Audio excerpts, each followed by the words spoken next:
Good morning students, Gurugram के YouTube channel में आपका स्वागत है। हम अध्ययन कर रहे थे बीएड कक्षा में नागरिक शास्त्र विषय में।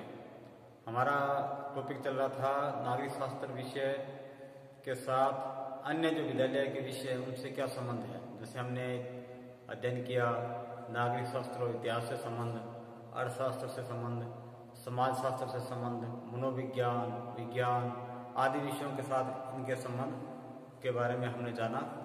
आगे हम अध्ययन करते हैं कि नागरिक शास्त्र सब्जेक्ट जो विषय है इसके सामान्य उद्देश्य क्या है, किन उद्देश्यों को लेकर ये चलता है, ये क्यों कराया जाता है, क्या जरूरी है। तो ये है कि जैसे बच्चा स्कूल में अध्ययन करता है, हाई स्कूल में जैसे कक्षा में जब बच्चा आ गया, 11वीं 12वीं कक्षा में जब बच्चा आ जाता है तो वह बाल्यावस्था से लेकर बाल्यावस्था को छोड़कर किशोरावस्था में आगमन करता है। किशोरावस्था में आने तक बालक का क्या मानसिक स्तर थोड़ा विकसित होने लगता है। वह कल्पनाओं को छोड़कर के यथार्थ में जीने लगता है। पहले जब बच्चा छोटा होता है तो वह क्या कल्पनाएं करता रहता है, बाल्यावस्था में ऐसा होगा ऐसा होगा। लेकिन किशोरावस्था में क्या है, उसका मानसिक स्तर थोड़ा विकसित हो जाता है और वह यथार्थ जीवन में जीने लगता है। वह नागरिक शास्त्र शिक्षण के माध्यम से वह उन उद्देश्यों को प्राप्ति करता है जो आगे चलकर भविष्य में उसके व्यवहारिक और सामाजिक जीवन में काम आ सके। वह अपने जीवन को सुचारू रूप से चला सके और अच्छा जीवन जी सके। इस स्तर पर नागरिक शास्त्र की कुछ निम्नलिखित शिक्षाएं हैं जो उनको ध्यान में रखते हुए हम अध्ययन करते हैं। पहला यह है कि नागरिक गुणों के विकास हेतु व्यवहारिक ज्ञान पर बल देना। नंबर 1, नागरिक गुणों के विकास हेतु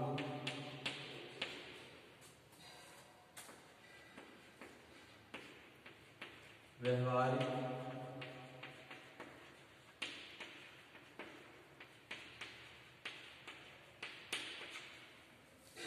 बालक को क्या है, नागरिक गुण उसमें विकसित हो, उनका विकास हो, इस हेतु उनको व्यवहारिक बल देना या उनको ज्ञान पर बल देना, व्यवहारिक ज्ञान जरूर देना। इस स्तर पर छात्र के अंदर अच्छे नागरिक गुण विकसित हो, वह देश का अच्छा नागरिक बने, समाज के लिए अच्छा हो, इसलिए नागरिक शास्त्र की उसको शिक्षा दी जाती है। और उनके चरित्र की नींव का शुभारंभ भी इसी सब्जेक्ट पे होता है। जैसे नींव रखते हैं तो शुरुआती नींव अच्छी हो तो मंजिल अच्छी बनेगी। इसी आधार पर नागरिक शास्त्र की शिक्षा दी जाती है। बालक को ये अपने अच्छे चरित्र का निर्माण करे, अपने व्यक्तित्व का निर्माण करे। और इसका उद्देश्य यही है कि बालक में सभी गुण अच्छे नागरिक के हों और भविष्य में उसके व्यवहारिक जीवन में महत्वपूर्ण योगदान दे और वह देश का अच्छा और आदर्श नागरिक बने। दूसरा है स्थानीय शासन प्रणाली से परिचित कराना।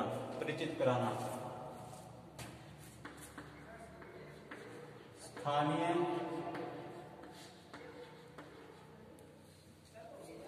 स्वशासन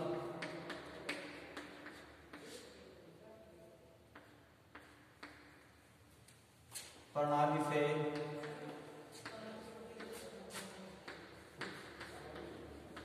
परिचित कराना।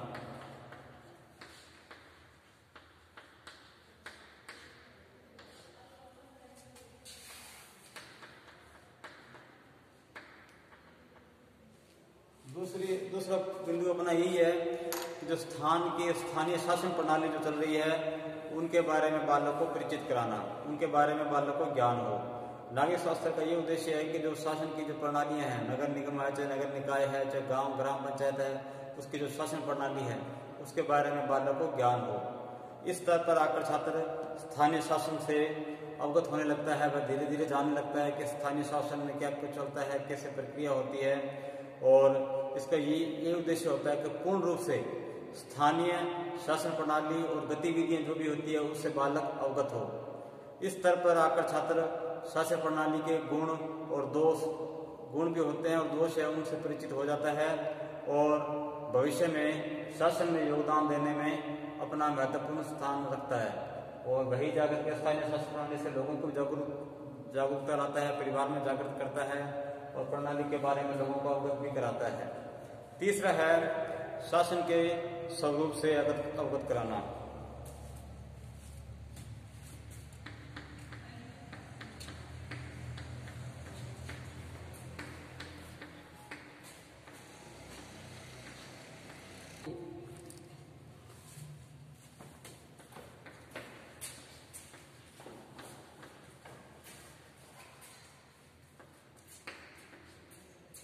तीसरा अपना बिंदु है कि शासन का जो स्वरूप है उससे बालक को अवगत कराना।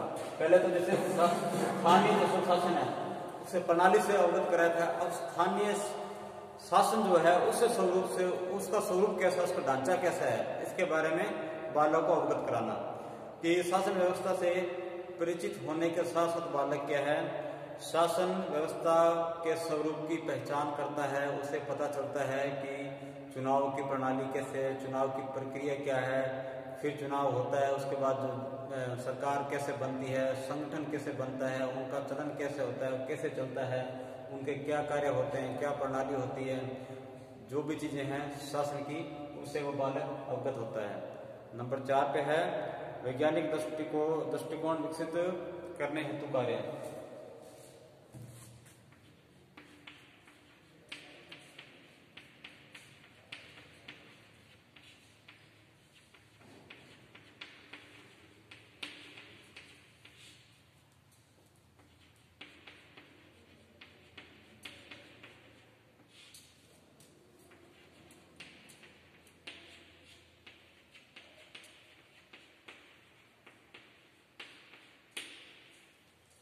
वैज्ञानिक दृष्टिकोण विकसित करना।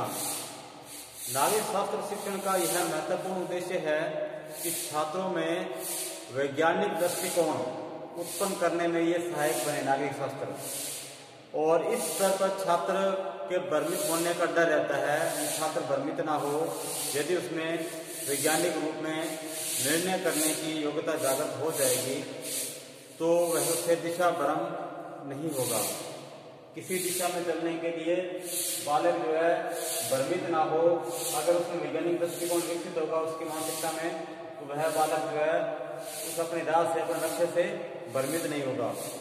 भारत में आज लोकतांत्रिक की दुर्दशा को देखते हुए नागरिक शास्त्र शिक्षण का यह महत्वपूर्ण उद्देश्य बनता है कि छात्रों में वैज्ञानिक दृष्टिकोण जागृत हो, जिससे वह अपने सही और गलत का निर्णय ले सकता है और देश के प्रति अपने कर्तव्य और अपने प्रेम को जागृत करके अपनी पहचान देश में बना सकता है। 5वां है राष्ट्रीय एवं अंतर्राष्ट्रीय सद्भावना उत्पन्न करना।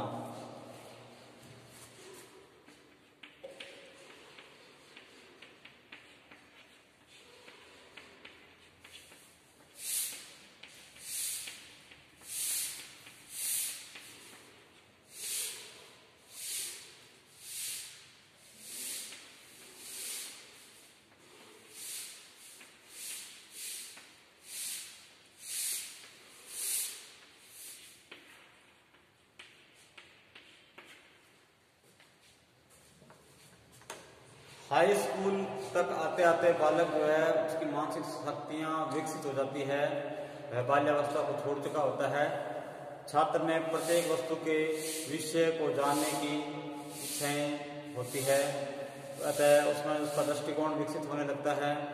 इस स्तर पर नागरिक शास्त्र शिक्षण का यह भी एक महत्वपूर्ण प्रमुख उद्देश्य है कि छात्रों में राष्ट्रीय और अंतर्राष्ट्रीय सद्भावना की भावना का विकास हो और आज की विषम परिस्थितियों में इस बात को अधिक ध्यान देने की आवश्यकता है। वह अपने देश और विश्व के प्रति सद्भावना दिखाए।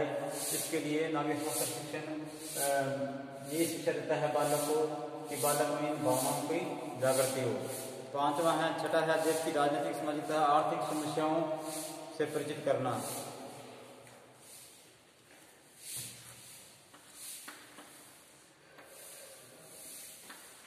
देश की आर्थिक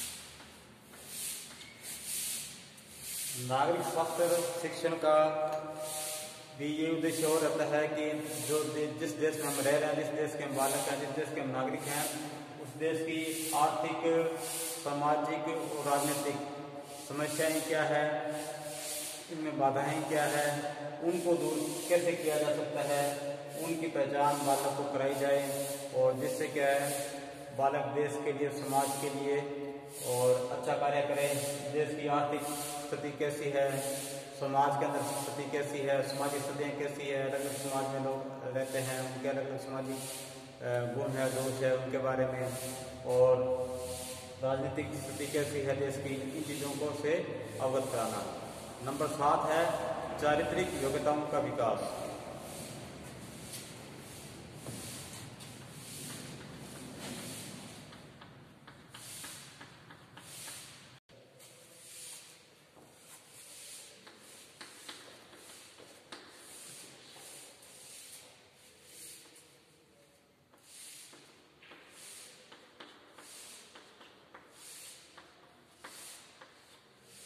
नंबर 7 है चारित्रिक योग्यताओं का विकास। नागरिक स्वास्थ्य का उद्देश्य, प्रमुख उद्देश्य यही होता है कि देश का प्रत्येक नागरिक अपने जीवन को अनुशासन तरीके से जिए और समाज में एक आदर्श नागरिक का रूप ग्रहण करें।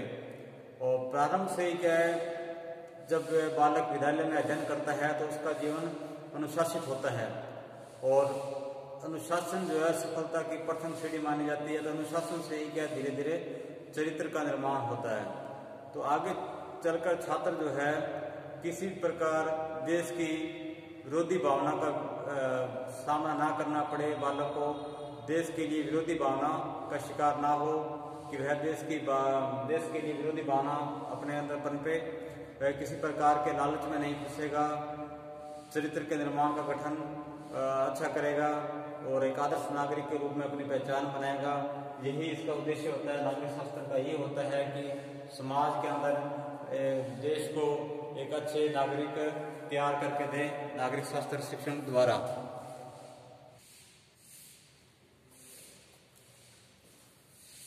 आगे हमारा टॉपिक है उत्तरदायी नागरिकों और अंतर्राष्ट्रीय सद्भावना के विकास में नागरिक शास्त्र की भूमिका क्या रहती है। जैसे नागरिक शास्त्र विषय का अध्ययन मनुष्य के अधिकारों और सभ्य नागरिकता के कर्तव्यों का बोध कराना है कि व्यक्ति को सभ्य नागरिक बनने के लिए उनके क्या कर्तव्य होते हैं, मानव के अधिकार क्या है, उनका ज्ञान हमें नागरिक शास्त्र कराता है। इस कारण सभी विद्यालयों में नागरिक शास्त्र को विषय को महत्वपूर्ण स्थान दिया जाता है। भारतीय नागरिकों के लिए नागरिक शास्त्र का अध्ययन विशेष उपयोगी है।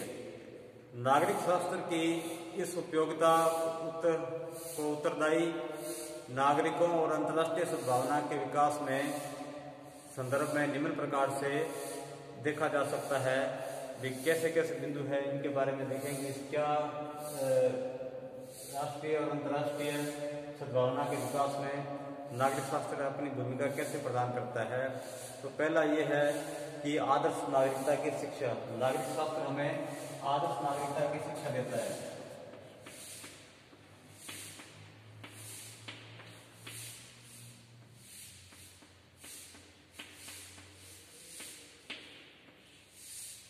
आदर्श नागरिकता की शिक्षा पहला अपना बिंदु है कि एक आदर्श नागरिक बनाया जाए। उसकी क्या शिक्षा है कि नागरिक शास्त्र का महत्वपूर्ण और प्रधान उद्देश्य है कि आदर्श नागरिकता की शिक्षा देना बालक को। वह नागरिकों को आदर्श नागरिक बनने की शिक्षा देता है।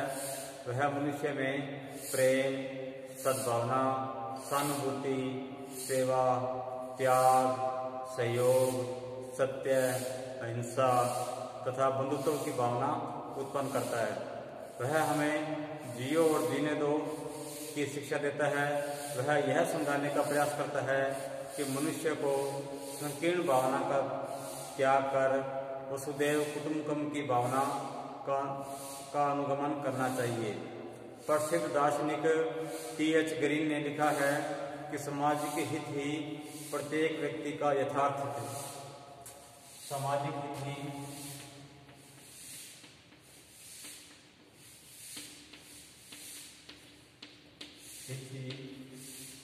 प्रत्येक व्यक्ति का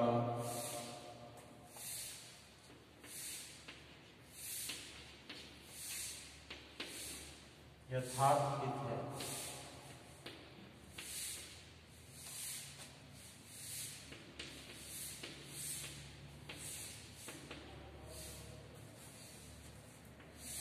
ये कोटेशन T.H. ग्रीन की है।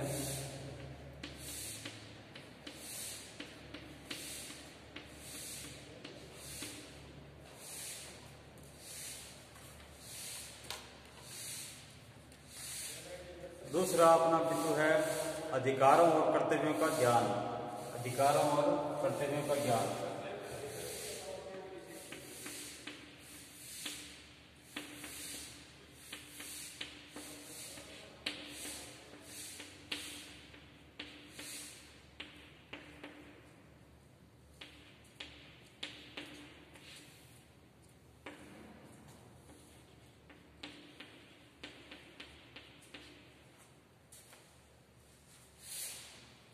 नागरिक शास्त्र मूलतः अधिकारों और कर्तव्यों का ज्ञान कराने वाला शास्त्र है। वास्तव में सामाजिक जीवन की सफलता के लिए यह बिल्कुल आवश्यक है कि प्रत्येक नागरिक को अपने अधिकारों और कर्तव्यों का समुचित ज्ञान होना जरूरी है। नागरिक शास्त्र हमें यह बताता है कि समाज, राष्ट्र, राज्य या राष्ट्र से हमें कौन कौन से अधिकार मिले हैं, उनका प्रयोग करके हम किस प्रकार अपना जीवन सुखी बना सकते हैं, उनके बदले में हमें अपने कौन से कर्तव्यों का पालन करते हुए अन्य लोगों को सुखमय जीवन बिताने में योगदान दे सकते हैं। हमें देश और समाज से क्या अधिकार मिले हैं और उनके प्रति हमारे कर्तव्य क्या है, इनकी शिक्षा जो है हमें यह विषय देता है। नंबर 3 है सामाजिक सद्गुणों का विकास।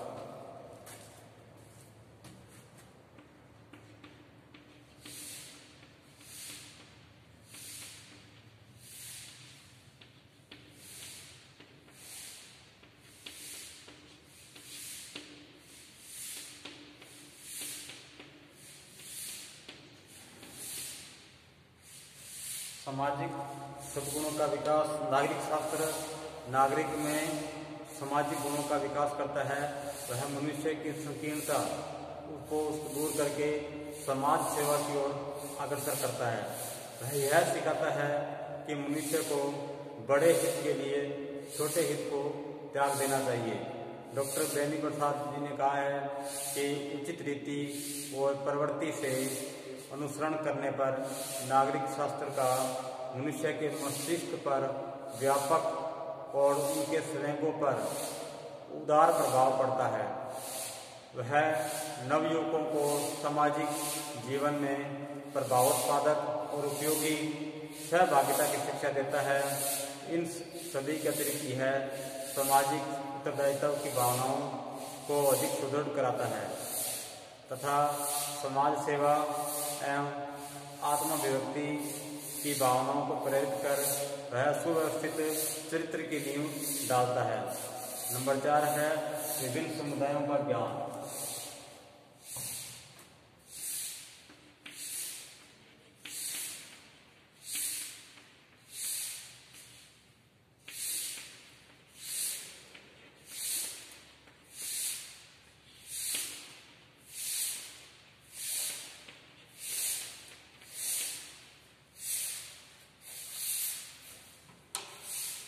हमारा सामाजिक जीवन विभिन्न प्रकार के समुदायों में बंटा हुआ है। यह समुदाय मनुष्य के जीवन को सुखी बनाने के लिए अति आवश्यक है, क्योंकि इनके बिना व्यक्ति सफल और सामाजिक जीवन व्यतीत नहीं कर सकता। अतः प्रत्येक व्यक्ति को इन समुदायों के संगठन, उद्देश्य, कार्य, विधि आदि से परिचित होना अति आवश्यक है। नागरिक शास्त्र इन समुदायों का विधिवत अध्ययन कराता है और नागरिक शास्त्र के अध्ययन से ही हम इन समुदायों की जानकारी प्राप्त कर सकते हैं। तो इसके आगे और भी बिंदु जिनका हम कल अध्ययन करेंगे। आज के लिए इतना ही। तब तक घर पे रहिए, सुरक्षित रहिए, स्वस्थ रहिए।